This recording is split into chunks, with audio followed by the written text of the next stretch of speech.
Salut, c'est Superfan. Bienvenue dans NUM RDV, l'émission de la révolution numérique et de la transformation digitale qui couvre toute l'actualité des gens du web et de la tech. Nous sommes le vendredi 7 juin 2019. Eh bien, je peux te dire que Robert Downey Jr. se prend vraiment pour Tony Stark. Après 10 ans dans l'armure d'Iron Man, Robert Downey Jr. s'en donne 10 pour nettoyer la Terre. C'est vraiment une initiative à saluer. Robert Downey Jr. veut consacrer 10 années au nettoyage de la planète. L'ancien interprète d'Iron Man du MCU, le Marvel Cinematic Universe, a annoncé la création de sa Footprint Coalition qui doit voir le jour en 2020. Alors c'est encore flou, mais ce que je peux déjà te dire, c'est que l'ancien interprète d'Iron Man veut utiliser les nanotechnologies et la robotique pour tenter de débarrasser la Terre d'une partie de sa pollution. Son projet écologique prend la forme d'une organisation baptisée Footprint Coalition. Pour l'instant, son site ne permet pas d'apprendre grand-chose des ambitions poursuivies par Robert Downey Jr. Il est seulement possible de s'inscrire à une newsletter pour espérer recevoir plus de détails sur le projet d'après Variety. Le lancement officiel est prévu pour avril 2020 et évidemment, je te tiendrai au courant dans cette émission. Autre news du jour très importante, mais ça fait des mois et des mois que tu es au courant. Si tu écoutes cette émission Numéro DV disponible sur ma chaîne YouTube Fan Rendez-vous et en podcast sur toutes les plateformes de podcast, notamment Google Podcast, Apple Podcast et Spotify. Tu le sais déjà, donc Instagram affiche désormais les paroles des chansons dans les stories. C'est hyper important parce que ça montre à quel point Instagram essaie de copier TikTok. Instagram s'intéresse aux plus jeunes en ajoutant la fonctionnalité Lyrics, paroles. Le réseau social espère entrer en concurrence avec TikTok et ainsi toucher de nouveaux utilisateurs puisque auprès des plus jeunes, notamment les adolescents, TikTok cartonne à travers le monde. C'est l'une des applications les plus téléchargées, si ce n'est l'application la plus téléchargée dans de nombreux pays. TikTok qui cartonne aussi en France.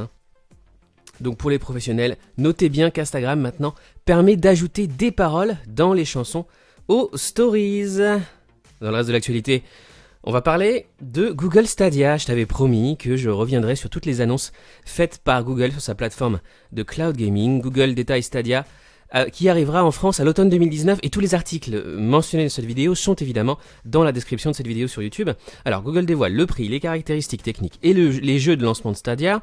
On sait désormais tout de Google Stadia. Le service sera disponible en France en novembre de cette année. 2 versions en seront proposées, une gratuite et l'autre à 9,99 € par mois. Il faudra dans tous les cas acheter les jeux, mais l'abonnement payant donnera accès à des réductions et à des jeux gratuits, notamment Destiny 2. Il faudra pour cela avoir une connexion internet au débit suffisant, 10 mégas pour jouer en 720p, 20 mégas pour le 1080p et 35 mégas pour la 4K. Google for Jobs sort aujourd'hui.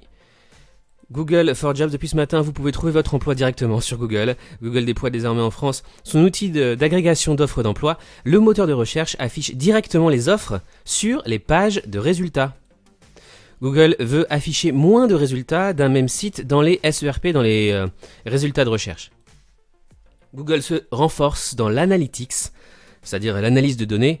En s'emparant de Looker, Google complète son portefeuille de Data Analytics en s'offrant la société Looker pour la modique somme de 2,6 milliards de dollars. Google retourne l'argument de Trump, bannir Huawei et le vrai risque de sécurité. Un article vraiment très intéressant de Numérama. Facebook empêche désormais Huawei de préinstaller ses apps.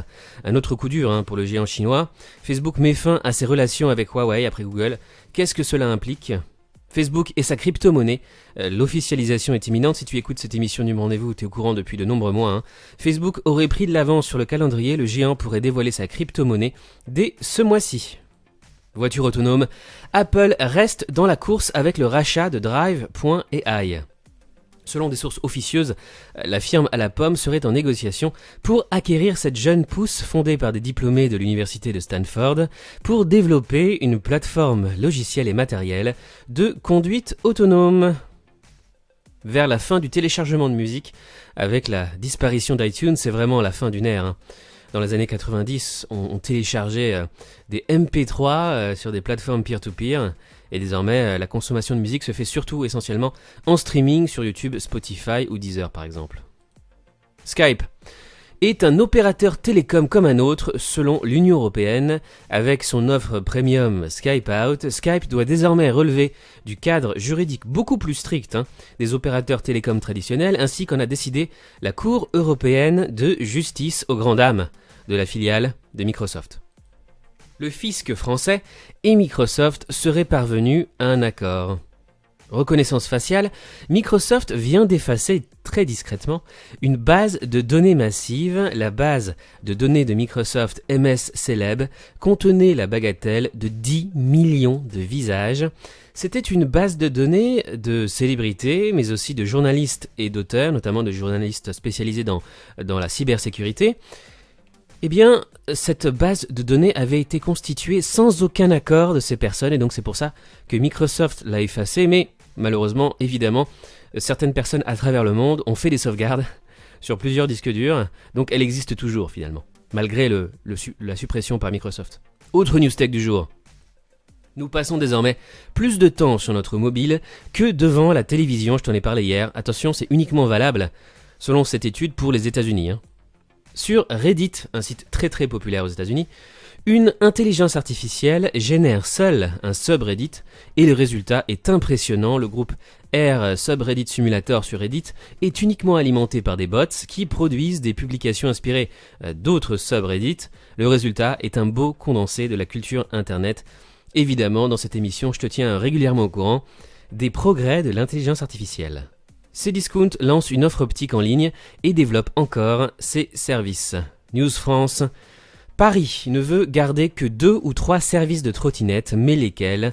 Trottinettes électriques, Paris va évincer 8 startups de ses rues. Il est désormais interdit de garer des trottinettes sur les trottoirs.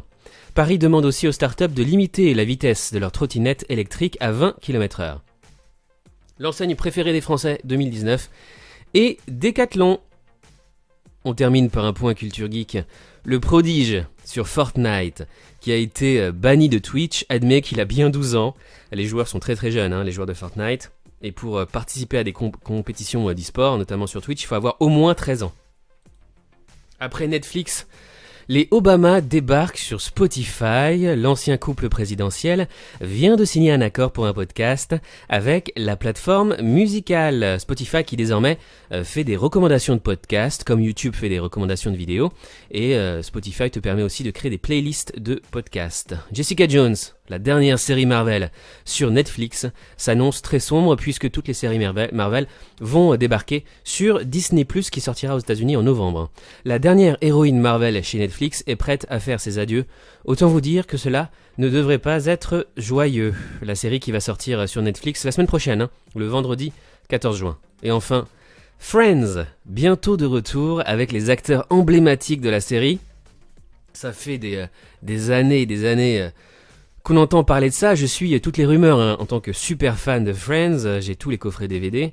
Alors je me souviens que Jennifer Aniston avait dévoilé en novembre 2018, l'année dernière.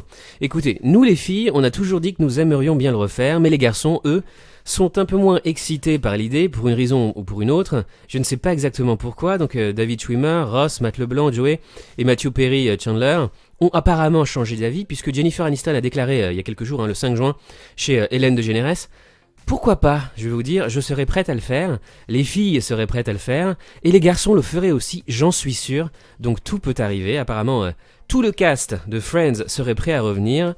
Maintenant, ça va dépendre des créateurs de la série et des producteurs, David Crane, Martha Kaufman et Kevin Bright. Ils étaient pas très chauds pour faire une suite à Friends.